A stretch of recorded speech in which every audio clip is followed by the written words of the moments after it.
मदारी अपने नए अंक के साथ तमाम हुजूरों की खिदमत में हाजिर।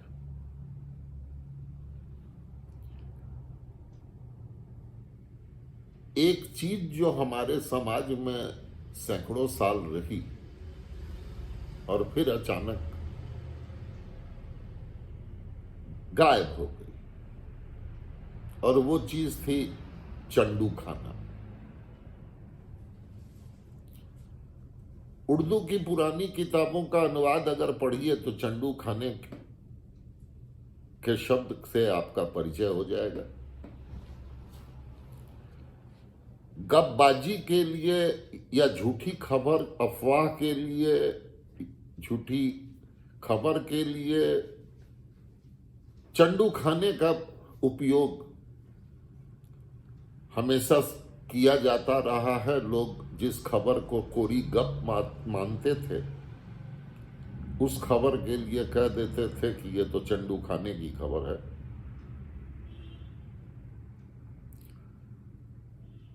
नए युग में शायद ही कोई हो जिसको ये पता हो कि ये चंडू खाना आखिरकार होता क्या था।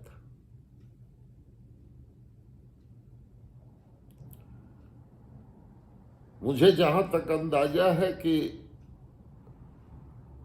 70 के मध्य या अंत तक ये चंडू खाना लखनऊ में, दिल्ली में, हैदराबाद में, जहां जहां मुस्लिम आबादी ज्यादा है वहां हुआ करती थी। उसके बाद सरकारी नियम ऐसे बदले कि चंडू खाना हमारे जीवन से गायब हो गया।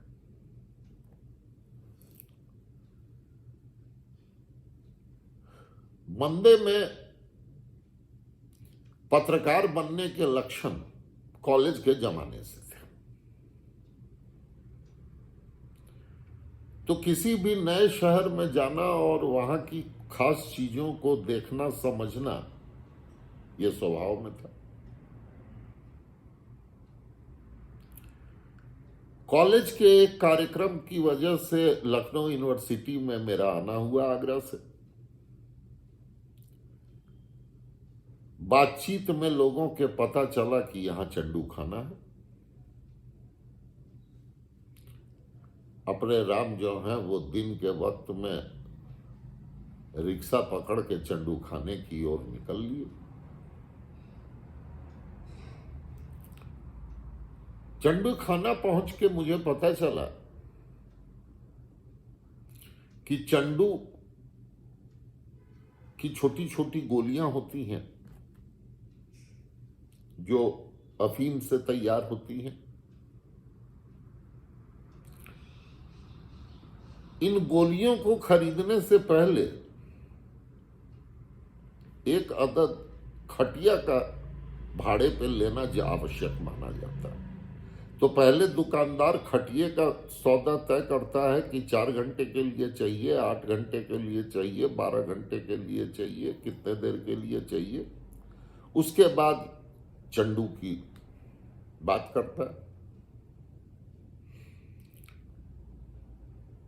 मैंने सोचा कि साला क्या होगा, 4 घंटे बहुत है, इसमें पैसे क्यों व्यर्थ कर दूं। तो मैंने उसको कहा कि 4 घंटे के लिए खटिया दे दो, और ये बता दिया दुकानदार को कि भाई मैं पहली बार ले रहा हूं, तो तुम ही बताओ कि कितनी क्वांटिटी में लूं।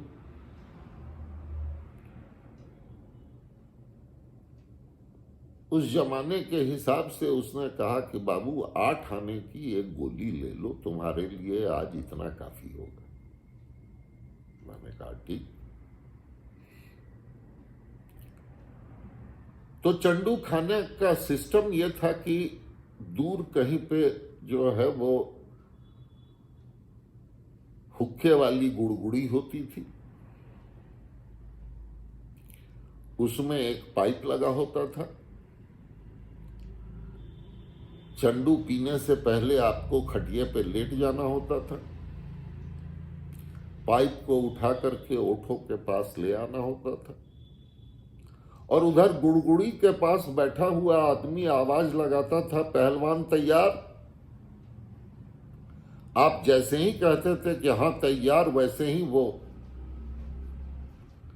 धधकते आग में उस गोली को डाल देता था। आग में गोली के डलते ही पुट की एक हल्की सी आवाज होती थी। वही आखिरी चीज होती थी, वो आवाज जो पीने वाले के कान तक पहुंचती थी, क्योंकि उसके बाद उसे किसी चीज का होश नहीं रहता था। तो मेरे पहले अनुभव में 4 घंटे के बाद जब आया दुकान वाला, ये आदमी का नौकर, ये कहने कि बाबू तुम्हारा समय पूरा हो गया, तो मैंने उसको सीधे कहा कि ये पकड़ खटिया के भाड़े के पैसे पूरे 8 घंटे के लिए और बुक कर दे। तो उसने कहा कि साहब 10 बजे बंद हो जाता है हमारा चंडू खाना, तो 10 बजे रात के बाद तो हम खटिया भाड़े पे देते नहीं है, 10 बजे तुमको जाना होगा। मैंने कहा ठीक है, 10 बजे तक ही रहने दे मुझे। उसके बाद जब दुकान बंद करने के समय उसने मुझे उठाया और मैंने जमीन पे पांव रखा, तो मुझे ऐसा लगा जैसे मैं बादलों पे चल रहा हूं। डगमगाता हुआ सा मैं बाहर निकला। चंडू खाने के सामने रात के इस समय मजे हुए अनुभवी रिक्शे वाले हुआ करते थे, जिन्हें चंडू के नशे में धुत लोगों को घर कैसे पहुंचाया जाता है, इसकी महारत हासिल थी। मैं जहां ठहरा हुआ था वहां का पता मैंने रिक्शे वाले को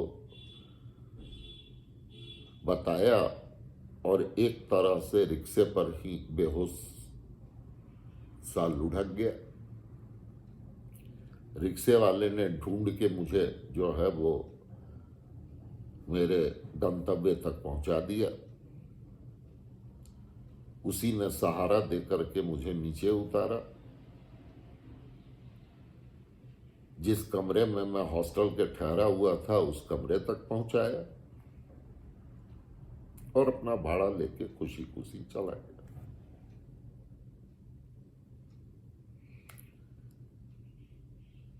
सारी रात क्या हुआ, कैसे हुआ, मुझे कुछ याद नहीं।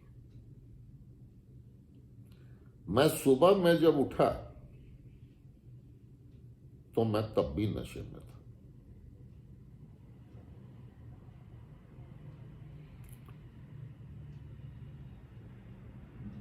जहां तक मुझे याद पड़ता है कि हम क्रिकेट खेलने गए थे। मैंने अपने कप्तान को चेतावनी दे दी कि अगर टॉस जीता और पहले बैटिंग करने के लिए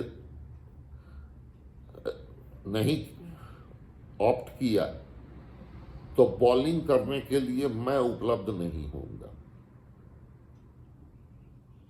किस्मत अच्छी थी कि हमारे कप्तान ने टॉस जीता और बैटिंग करने का फैसला किया। मैं पूरे बैटिंग अवधि तक मैदान में नहीं था। जब बॉलिंग करने का समय आया और मैं जो बॉल फेंक रहा था तो मुझे ऐसा ही अनुभव हो रहा था जैसे मैं हवा में तैरता हुआ आ रहा हूं और बॉल फेंक रहा। किस्मत से 2-4 विकेट मिल गए और मेरी इज्जत बच गई। तो ये है चंडू खाने की कहानी। ऐसा होता था चंडू।